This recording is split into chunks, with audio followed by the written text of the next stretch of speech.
Welcome to the Lyons Share. I'm Mark Elliott, joined by the founder of Mitch Lyons Wealth. That is, of course, Mitch Lyons. You can always go to the website to learn more about Mitch and the team. They're here to help you figure out really where you are on that road to retirement. Can I retire? When can I retire? Do we have enough? Are we going to be okay? MitchLyonsWealth.com. And it's not the Detroit Lions. It's Mitch Lyons. So it's Lyons. MitchLyonsWealth.com. Glad you're with us today. Mitch, welcome. How are things? Good?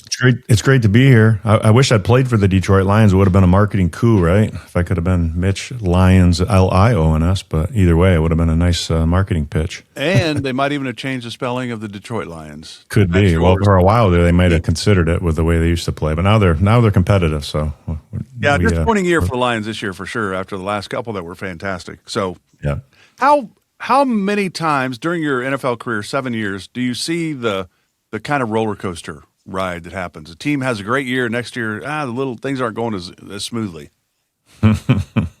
Well, my first year in Atlanta, we started off 0-5. So that's a fun start to your NFL career. NFL's football is a little different than baseball. You know, it's baseball, especially baseball, but basketball too. We have games more than one a week, right?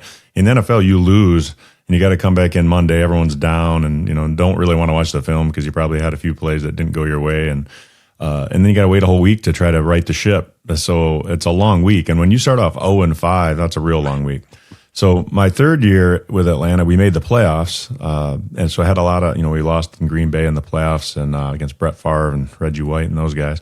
But, we had pretty high hopes coming into the 96 season. And we started that one off. I want to say we started off 0-7. I think maybe got to 1-8. We ended up 3-13. So that's a roller coaster when you go from the playoffs to 3-13. And consequently, the coach gets fired and, you know how that rolls. So that's when I took a stage exit left from Atlanta and went on to Pittsburgh. Yeah, that's and then you got to play for Bill Cowher, so that was cool. Yeah, loved Pittsburgh. Bill's a great guy. Ownership's great. Loved Pittsburgh. My knees didn't love Pittsburgh. A couple knee injuries there put me back to use my business degree and then create my financial business. So again, the website is MitchLyonsWealth.com. Mitch's book is on there. You can get that book easily just by going to the website. It is Retirement of Steel: Discover How to Protect Your Wealth. There is also a movie there, The Retirement Deception, exposing the truth about retirement success. So there's a lot of things on the website besides learning more about Mitch and the team that you can actually download yourself and watch and get the book and all of that. MitchLyonsWealth.com. So today we're going to talk kind of about a weird topic, I think, right out of the gate. This one is hidden millionaires. Now, to me, I would think most people kind of have a ballpark idea of where they are, but I suppose in this instance we're talking about the house assets and all that kind of thing that maybe we don't. We know our checking account, savings account probably. We may not know all the other numbers. Is that how we could become a hidden millionaire? Yeah, kind of quietly become a millionaire and not even know it. And when we're talking a millionaire in that sense, it's kind of your net worth, right? And a lot of people don't look at their retirement, and they look at their retirement account, mind you, but they don't think of it as accessible, especially if you're not 59 and a half. And it seems like it's a long ways out there that you'll ever be able to touch that. So that's one way sometimes people downplay what they're worth. They don't feel like they're that rich because they've got this money kind of trapped in a 401k that they can't access. But the other one is home equity, right? You keep making your monthly payments month after month after month, and slowly but surely, not only is your debt going down over time, but that property is rising in value over time. And then before you know it, you've got quite a bit of equity, especially if we're talking 15, 20, 25 years of paying into a house, and now you've got a lot of equity in there. And it's not necessarily accessible right away, but I think it's important people recognize that, hey, there's value there, and if you sell that asset somewhere down the road, that's going to dump potentially into your retirement plan and be able to help you towards retirement. Do you know, this is kind of a random question, but do you know how many millionaires there are in the United States? If you just Google, how many millionaires in the U.S.? Do you know what that would say? I don't. Enlighten me. 7 to 9.4% of the population would be a millionaire, which equals, amazingly enough, 23.8 to 24.5 million citizens are millionaires. I'm surprised. And most people probably aren't feeling that way, right? No, I would think not. But that's a pretty big number right there. That's a pretty big number. But when you put it that way, if you have $500,000 in your IRA or 401k, and then your house is worth $500,000, there's a million right there, I suppose. So there's a lot of different scenarios on how to get there. But I would think that it's kind of common for a lot of people. We call them the hidden millionaires because they're not flashy, certainly. They're just going about their everyday lives, and the next thing you know, hey, you're a millionaire. But that was the old term. You needed to be a millionaire to be able to retire. Today, you sat down with people who had $1 million, it wasn't enough. And you sat down with people who had $250,000, it was plenty. So at the end of the day, it's a nice thing to be able to say that, but at the end of the day, it's about income and retirement, is it? Oh, it is. We talk about this a lot, right? Income is the cornerstone of your retirement plan. That's the first thing we look at is how much money do you need in today's dollars in order to live your lifestyle that you want to the rest of your life in retirement, right? And a big part of that is, 20 years ago, $1 million was a lot more than $1 million is today. Obviously, inflation eats away at that purchasing power. So it isn't what it used to be. So a millionaire today isn't the same as a millionaire 20 or 30 years ago, for starters. On top of that, when you look at that monthly need you need, that's where we need to kind of reverse engineer and find out, okay, what do we need in place to create that income, whether it's Social Security, dividend portfolio, an income annuity, pension, if you're fortunate enough to have a pension. So where are all these sources coming from, and how can we create it optimally with as few dollars of your nest egg as needed in order to have it so that checking account's getting filled up every month, and you can just keep living your life and not have to worry about running out of money. Is it something that we should know, our net worth? Is it a big deal? I don't know if it is or not. Well, I think it is. I think it's important to have information at your fingertips and understand where you are, because if you don't understand where you are, it's going to be really hard to understand where you're going and how to get there, right? We've got to June understand. Jones was telling you, look, Mitch, we were in the playoffs last year. I don't know what you guys are doing now, but we've only won 3 games. What's going on? Yeah, there was a lot of eyebrows raised that year, and and sometimes things don't go as planned, right? 3 games into that season, we're 0-3. Well, that's a little different mindset than when you started the year. So, hey, let's make some adjustments. Let's maybe simplify some things. Let's start executing at a higher level. Didn't happen right away. But, I've always said this, Mark, in the NFL, when things got dicey and you started getting on a losing streak, you weren't usually looking to complicate the defense and offense. You're looking to simplify it, do fewer things, and do them very, very well. And that's kind of how we look at retirement, right? We look at it using the KISS method, keep it simple, stupid.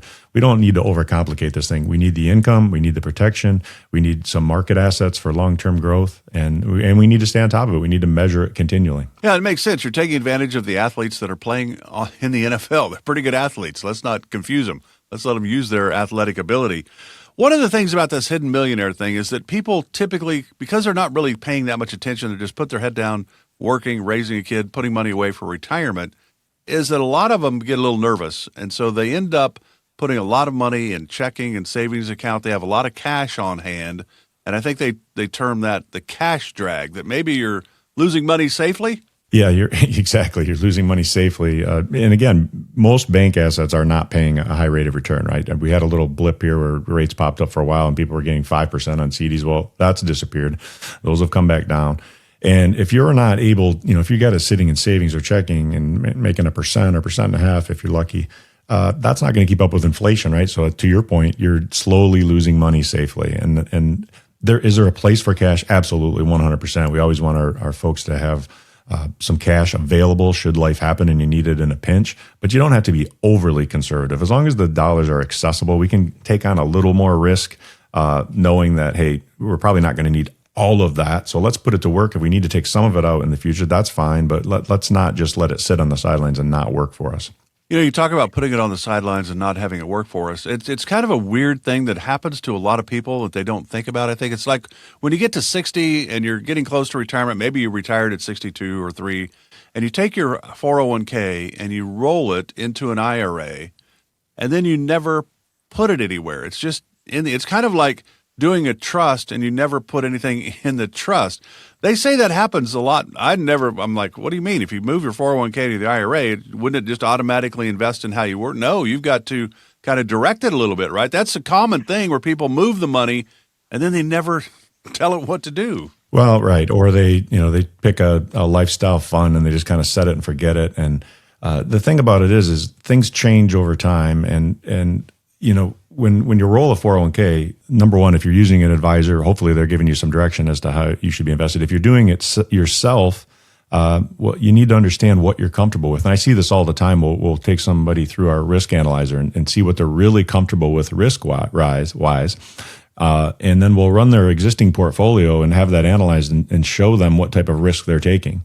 And a lot of times that number is going to be a lot higher or lower than what they're actually saying their risk tolerance is. And when we show them that, they're like, well, geez, I didn't know I was taking on that much risk, or geez, I guess I have a lot more room to take on a little more risk. So that's important to again, understanding where we are, and then how can we best use those assets that you've worked hard your whole life accumulating, right? We want to protect them, but we also want them growing for us as much as possible. And understanding your risk tolerance and your timelines and your whole picture is really important to achieving success in retirement and gaining what we call a retirement of steel. So debt factors into all of this as well, I would imagine. Well, sure, yeah. I mean, certainly credit card debt. You don't want high credit card debt. I always tell folks, listen, if you're carrying a balance on your credit card and you're paying 18% or 15%, whatever you might be, 20%, if you paid that thing off, that's the same as that money you're taking out of your bank to pay that thing off. That's the same as earning 15% on your bank account. So don't let that consumer debt drag you down. Is there debt that's better than others? Sure. A mortgage that maybe if you're fortunate to still have gotten one, 5-6 years ago before they bounce back up. If you got one in the 3% range, I always tell people, listen, you don't need to be in a hurry to pay that thing off. We can earn more over the long haul than what that's costing you. So let's keep those dollars employed and keep them working for you to keep adding to your net worth. But if you've got that double-digit consumer credit card, let's use your bank assets and pay that thing off.